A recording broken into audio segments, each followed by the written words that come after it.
Today I show you how to make kombucha. It's one of these health fad drinks which is advertised in many different stores, and there's some claims to be very, very healthy, beneficial.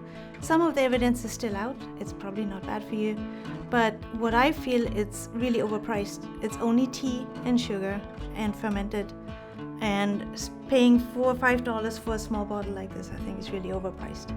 And again, it's one of these things you can easily make at home. You just have to be careful not to contaminate it. What you need is you need some tea, you need sugar, and you need water. That's all the ingredients. And then you need a SCOBY, which is an active living community of microbes. So what I made this morning, I made some tea at home.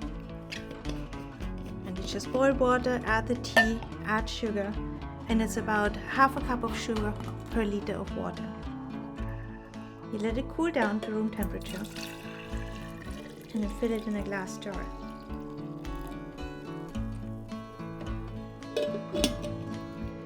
The only thing is, so this is already sweetened tea. What you only need to add is a culture.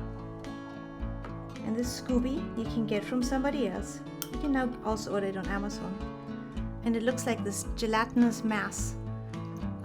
Doesn't look very appetizing, but basically it's a biofilm made out of yeast and bacteria and some extracellular matrix. So you put that in and you make a new one when you have the old one. You add a little bit of the liquid, and again, that's the whole secret to making kombucha. You should get some cheesecloth to protect it from contamination from the air. Secure it with a rubber band, and then let it sit at room temperature for 4 to 6 weeks, sometimes 2 weeks depending on how strong you want it. And you should see a layer form on top, a new biofilm will form on top that changes the ecosystem and the access to oxygen in the kombucha. So when it's ready, you usually see the layer of the new layer on top, this one sank to the bottom, and then this is ready kombucha to drink. Again, very simple ingredients: sugar, tea, and a starter culture. So what do you do when you have the fermented one? You can see that the ones in the store, they usually have all sorts of flavors. That usually comes during secondary fermentation. So the step we did today was just primary fermentation, where you usually don't add a lot of flavor ingredients. Once you have your primary fermentation done, you can now add different flavors. I usually fill it into a bottle because you want to have it airtight so that the carbon dioxide retains and you get the fizziness that usually comes from the secondary fermentation. And you can see you form a new SCOBY when you make kombucha. So again, you can reuse it over and over again. So in order to make flavored kombucha, a secondary fermentation, there's a lot of different things what you can add. For example, you can buy ginger, or you can make ginger extract because a lot of the store-bought ones have ginger in it as well.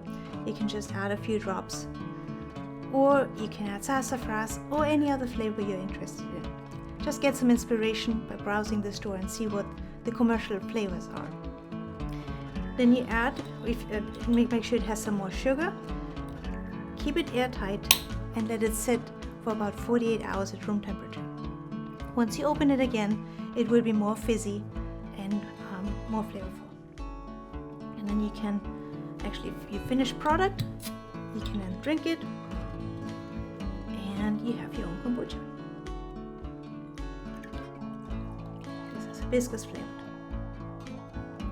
One note of caution for making kombucha: you have to be a little bit more careful to make sure nothing gets contaminated. Sometimes kombucha can get contaminated and fungal growth can occur. So when you see something, black spots or something fluffy growing on it, just toss it and start again. That happens to everybody. But make sure you keep it all clean, and you will have great kombucha for very cheap at home, as much as you want. So the SCOBY, the question is, where do SCOBYs come from?